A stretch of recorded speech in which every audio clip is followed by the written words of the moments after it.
Bienvenue dans cette nouvelle édition de l'Africa Tonight. Au sommaire, François Compaoré, le frère cadet de l'ancien président burkinabé, interpellé ce dimanche à Paris. Il était sous le coup d'un mandat d'arrêt international depuis le mois de mai, poursuivi dans le cadre de l'affaire Norbert Zongo.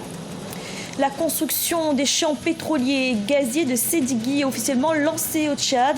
Le président Élisée Pitno a posé la première pierre ce samedi, un projet qui doit contribuer au renforcement de l'indépendance énergétique du pays. Et au Nigeria, le gouvernement a signé avec plusieurs promoteurs dont le groupe Dangote un accord d'1 milliard de dollars pour le développement d'une centrale à gaz. L'infrastructure fournira ses premiers mégawatts au réseau électrique national dès 2021. Mais tout d'abord, au Libéria, le parti de l'Unité, parti au pouvoir, a contesté ce dimanche le résultat du premier tour de l'élection présidentielle. Un premier tour qui avait donné l'ancienne gloire du football George Weah en tête avec 39% des voix devant Joseph Boakai qui avait obtenu 29,1% des suffrages. Le parti de l'Unité a annoncé dans un communiqué qu'il allait saisir la commission électorale dénonçant des fraudes à grande échelle. Le second tour de cette élection présidentielle est fixé au 7 novembre prochain. Il était sous le coup d'un mandat d'arrêt international depuis le mois de mai dernier. François Compaoré, le frère cadet de l'ancien président burkinabé, a été arrêté ce dimanche à Paris par la police française. François Compaoré est poursuivi dans le cadre de l'enquête sur la mort du journaliste Norbert Zongo, affaire dans laquelle il est formellement inculpé d'incitation à assassinat. Siamo Victor Nassedji.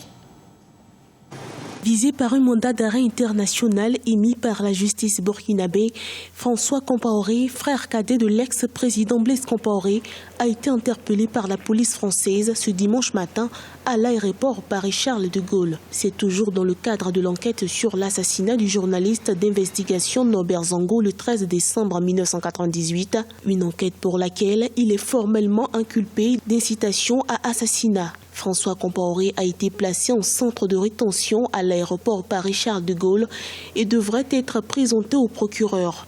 Ce dernier devant décider de sa remise en liberté ou sa mise en détention.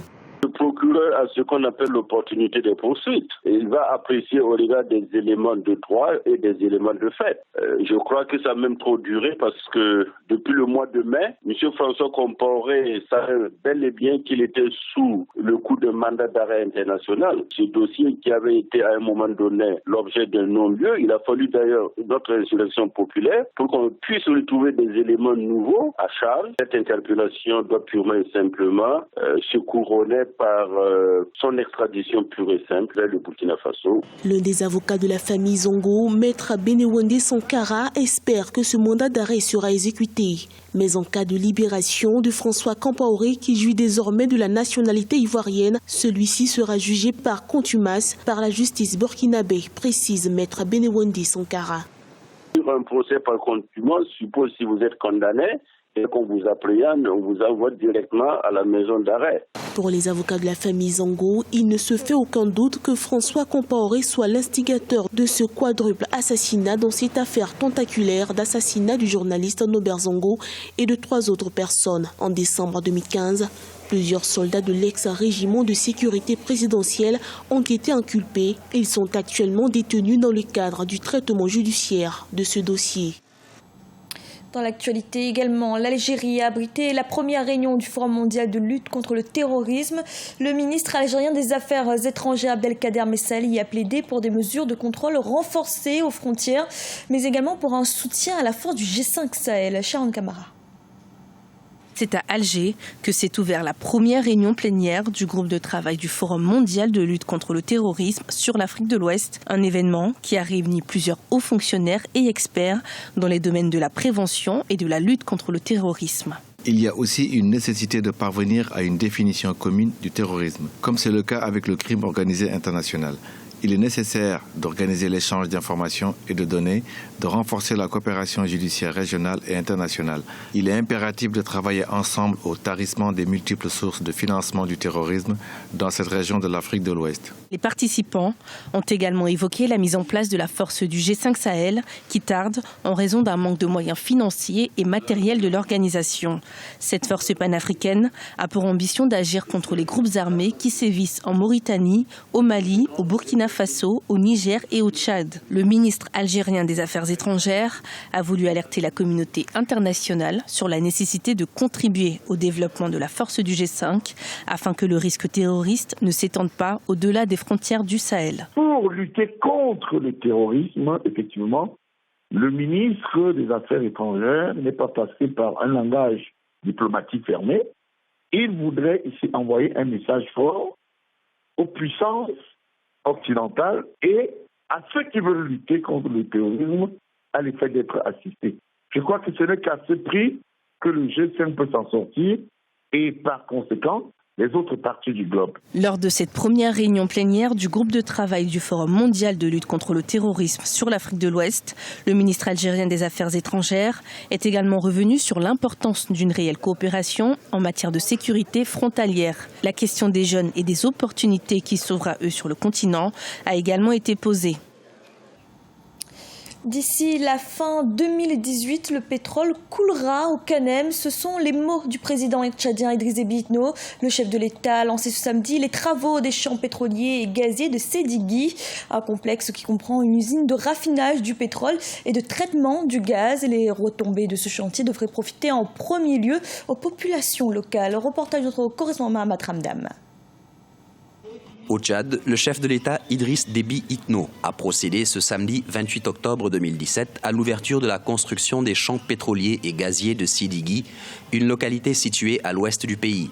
Selon les autorités, le pétrole brut de cette zone sera raffiné et commercialisé au niveau national par la société de raffinage de Rigrig, dont l'État tchadien détient une part de 40%. La mise en production de ce nouveau champ de pétrole augmentera la production du brut du pays de 2000 barils par jour. Le 28 octobre aujourd'hui, nous venons de déposer la première pierre pour la construction de ce complexe gazier qui est un élément important à renforcer votre tissu économique du pays. Elle marque un départ vers ce que nous avions rêvé tous en fait, disons. Changement profond qu'il faut apporter à l'économie de notre pays. Hier, c'était bien sûr Yarmaya, aujourd'hui à Sédigui. Demain, ça va être ailleurs. Le Tchad regorge de pétrole, vous l'avez dans toutes les régions du Tchad. Il n'y a pas une seule région au Tchad où on n'a pas de pétrole.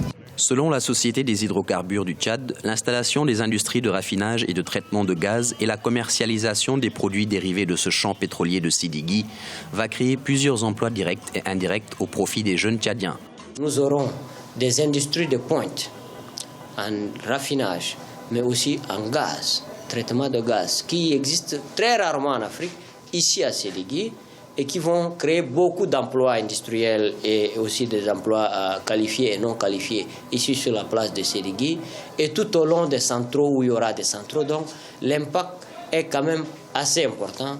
Pour rester très modeste, nous avons pensé qu'il y aura 500 emplois directs et dans les 1000 ou 2000 même, voire emplois indirects, y compris toute la logistique de transport vers le Nigeria, vers le Niger, vers l'intérieur du Tchad.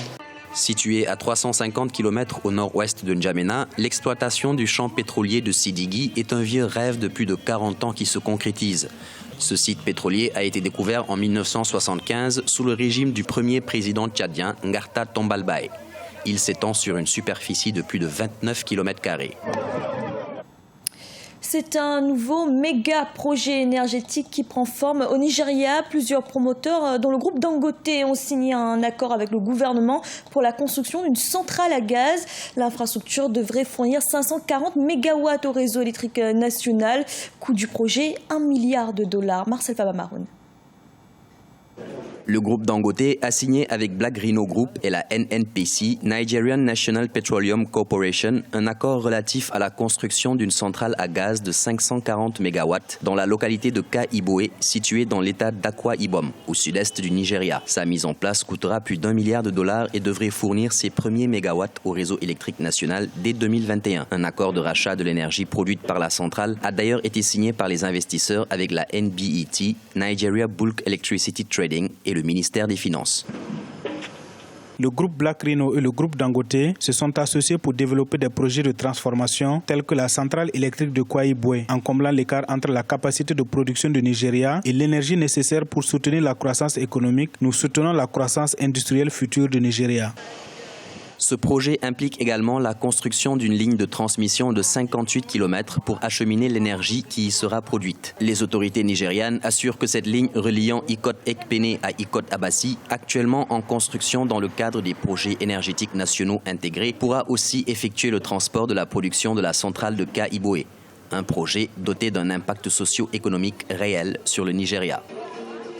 La centrale électrique de Ka-Iboe utilisera les ressources en gaz du Nigeria pour augmenter notre capacité de production d'électricité et réduire le coût de l'énergie. L'usine est un exemple de la façon dont le gouvernement fédéral et les investisseurs privés peuvent travailler ensemble pour développer une infrastructure qui a un réel impact socio-économique sur notre pays. Le développement de la centrale de Ka-Iboe était initialement prévu pour être piloté par Mobile Production Nigeria, filiale d'ExxonMobil. Finalement, de nouveaux investisseurs ont pris les choses en main et ont signé un accord pour l'approvisionnement en gaz sur 20 ans afin de fournir les 400 millions de pieds cubes par jour nécessaires au fonctionnement de la centrale. Et du sport avec le match aller de la finale de la Ligue des Champions. Le Wydad de Casablanca a affronté les Égyptiens d'Al Ahly. Une rencontre qui s'est achevée sur un nul, un but partout. Club le plus titré du continent, Al Ahly sera devant le public marocain à Casablanca le 4 novembre prochain pour le match retour. Ce journal a été réalisé par l'ensemble de la rédaction. Merci de l'avoir suivi. Retrouvez dans un instant une nouvelle édition de l'information.